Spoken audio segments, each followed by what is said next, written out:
you've ever applied for a job, your application at some point sat in a pile with resumes of others who applied to the same position. A decade or so ago, this pile of resumes was exactly that. Just a pile which recruiters went through to identify the top candidates. Well, things work way differently today, and if you want to make sure that your resume or cover letter end up on top of that pile, hang tight and watch the rest of this video. As a recruiter in the early 2000s, the best you could do is post your job on an online job board and screen all the applications that come in. This process was obviously painstaking and very time consuming. However, people eventually saw this as an inefficiency and built an early version of the Applicant Tracking System, or ATS.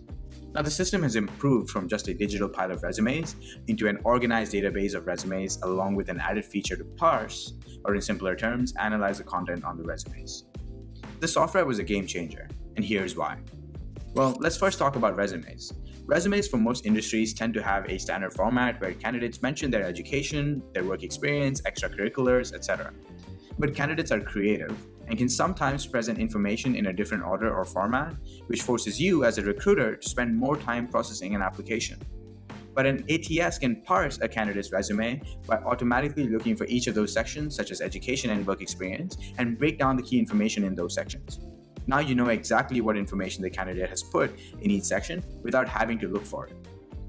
You think this is a little bit of help, but not too much, because as a recruiter, you still have to read hundreds of applications. In simpler terms, as a recruiter, you're hiring for an open position based on a set of criteria that the candidate should meet, aka the job description. Now, this job description isn't written fresh every time, and it's usually a slight modification to what it was in the past to account for changing industry trends.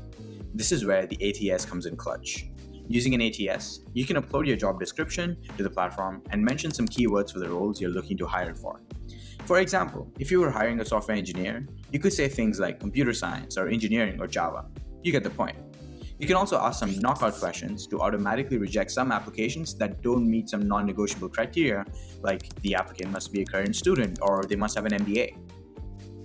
After eliminating the applicants that don't meet the criteria, the ATS will look for the keywords you mentioned in each applicant's resumes and calculate a matching score based on the job description, essentially ranking all of the applicants from best to worst.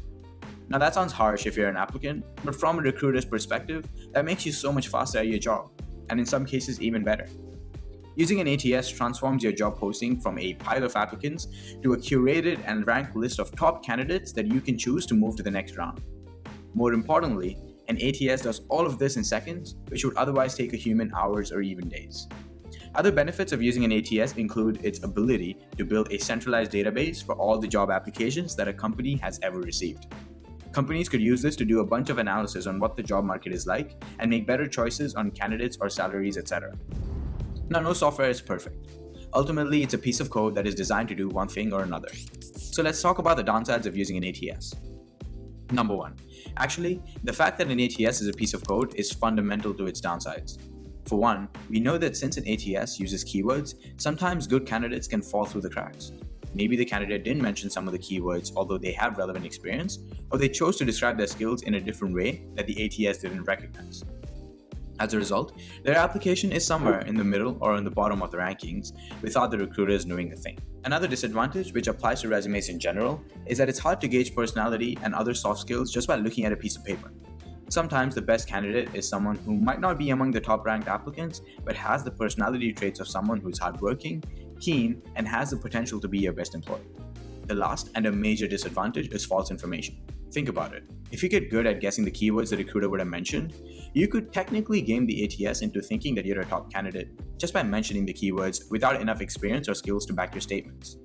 Now, I'm not encouraging you to provide false information. In fact, if you do have valid experiences and skills, go ahead and list them to stand out. But if you don't have anything substantial to speak to with respect to those experiences, I would strongly recommend not doing what I just described.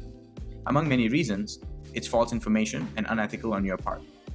Another reason is that recruiters and hiring managers can see through a candidate's lies because they interview so many people all the time. If they sense that you lied on your resume, you will damage your reputation with those individuals forever. Unfortunately, people lie on their resumes often, and sometimes a bit too much. In 2012, a man was fired from his job at Yahoo for lying on his resume about his education. He claimed to have a degree in accounting and computer science from Stonehill College, but turns out he never had a degree in computer science, ever. He was fired after spending less than 6 months with Yahoo, and his role Chief Executive Officer, or CEO. In fact, he used the same resume to land his jobs as Vice President of Technology at a company owned by Visa, and a job as a president at eBay before ending up at Yahoo. So why am I telling you all of this? If you are a candidate, it's important for you to know how to navigate the current recruitment systems to ensure that you are communicating your capabilities in the best way possible.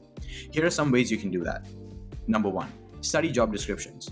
No, really. I mean, read the job description at least a few times to identify the core skills that the company is looking for and see what fits your resume best. If you do see a good fit, make sure that it is evident in your resume, not just with keywords, but also statements in the form of full bullet points. Number 2, once you identify what information you want to include, make sure that your resume is succinct. Recruiters spend 6 seconds on an average screening resumes, so long sentences that beat around the bush won't catch their attention at all. Number 3, have a positive mindset and try to showcase your soft skills that could make you a good candidate. It's difficult to demonstrate communication skills via your resume, but you can communicate a few things about your personality. It might help to know that despite the ranking systems, recruiters still go through the entire pile, and you never know what luck may have in store for you. So that brings us to the end of this video. I hope that with this video, you now understand what an ATS is, how it works, and some tips for you to improve your job applications in the future. Thank you for tuning in to the UBC podcast. Make sure to like, subscribe, and share this video with those who you think could benefit. See you next time.